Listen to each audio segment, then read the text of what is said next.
Now today, I'm really excited. I've got the all-new Lyric Cycles Graffiti X, their newest flagship electric bike. Now this is a pre-production model, but it should look just like this for you right out of the box. It has a peak output of 7,200 watts with a 60 volt, 40 amp hour battery pack, reaching a top speed of 45 miles per hour, which we're gonna be putting to the test. I definitely wanna see if I can reach that top speed. So without further ado, let's get on the road.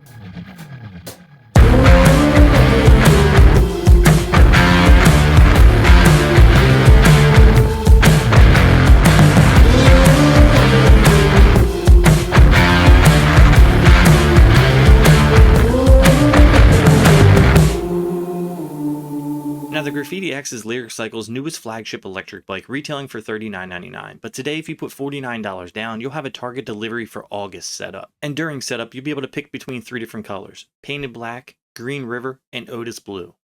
Now for a quick rundown before we get into the testing. The range on this bike is between 60 and 70 miles with a top speed of upwards of 45 miles per hour.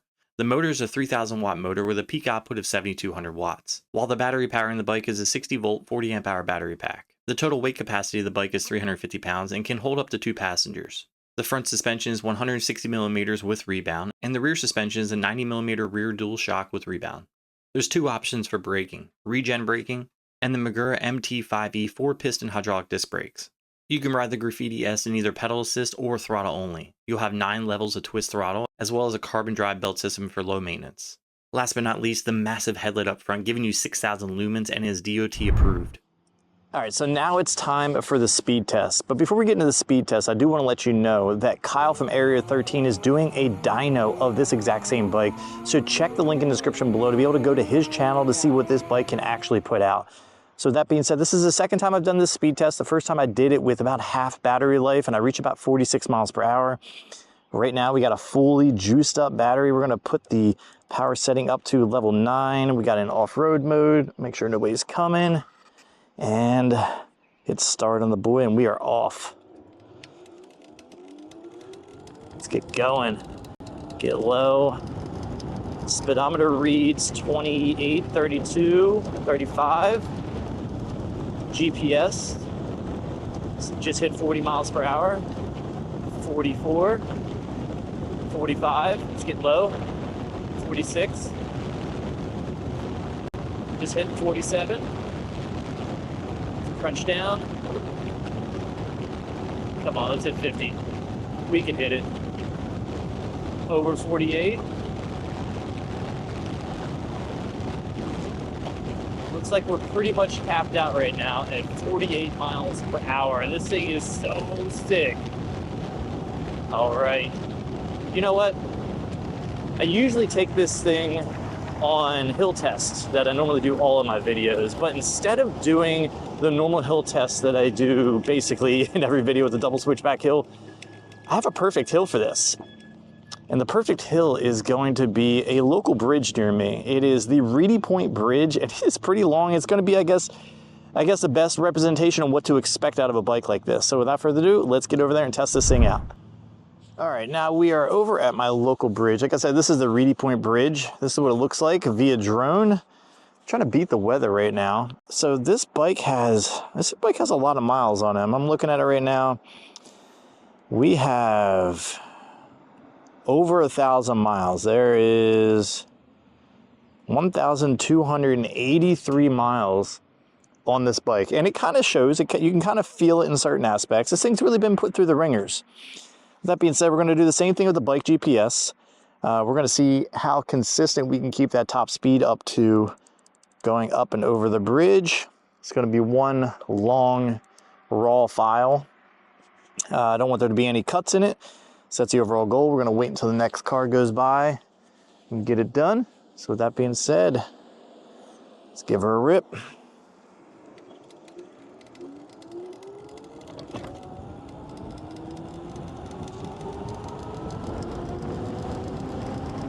So I do have the suspension locked out.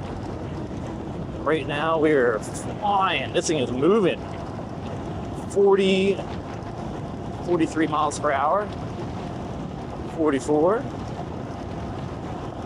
feel like it's pretty much topped off right now. 44. Just hit 45.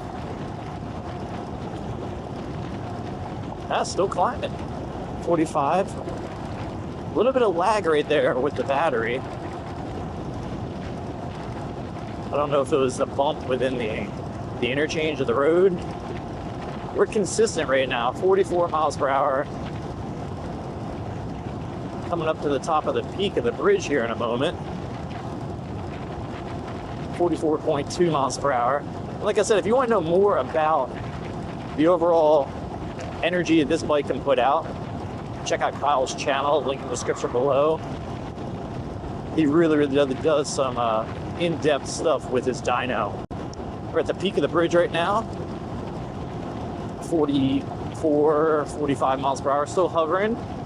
Going over the crest. 46.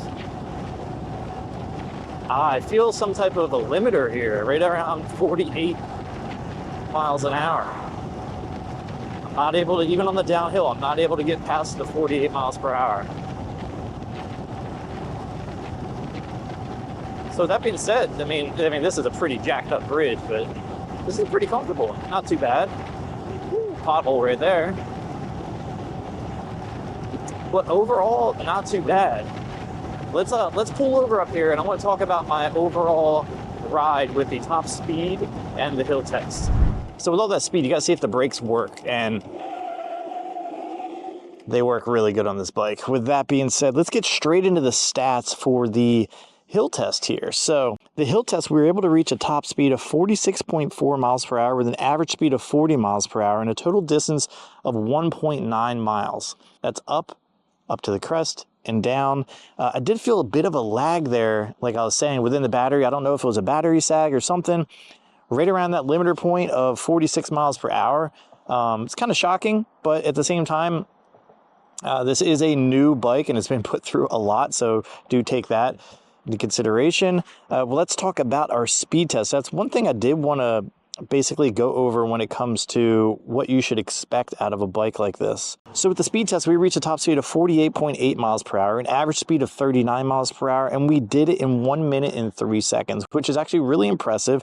Total distance we covered there was 3,577 feet. Now, I do want to say that I tried the same exact speed test yesterday with half the battery. I ended up actually only getting, I believe, 46 miles per hour. I'll put the screen grab right here on the screen for you to check out. So it is pretty consistent over that 45 mile an hour marker that they are saying. So that being said, let's go give this thing a little bit more of a rip. I want to see how this thing really carves. Woo! Power is there every time I twist the throttle. Let's go. I really wish I had cones to kind of bob and weave and kind of show how the weight placement of this bike is. So in closing, is the Graffiti X worth it? And that's a really good question. This is a lot of money to spend on any bike that's out there.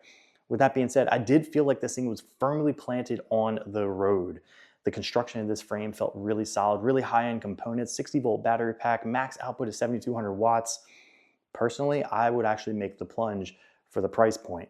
With that being said, I do want to put this thing up against a couple other flagships that are out there, so definitely let me know in the comment section below what you want to see this thing up against when I get my hands back on it. With that being said, if you guys have any other questions or comments about the Lyric Cycles Graffiti X, put those in the comment section below. If you guys like this video, drop a like. If you love it, hit the subscribe button, and I'll catch you in the next one.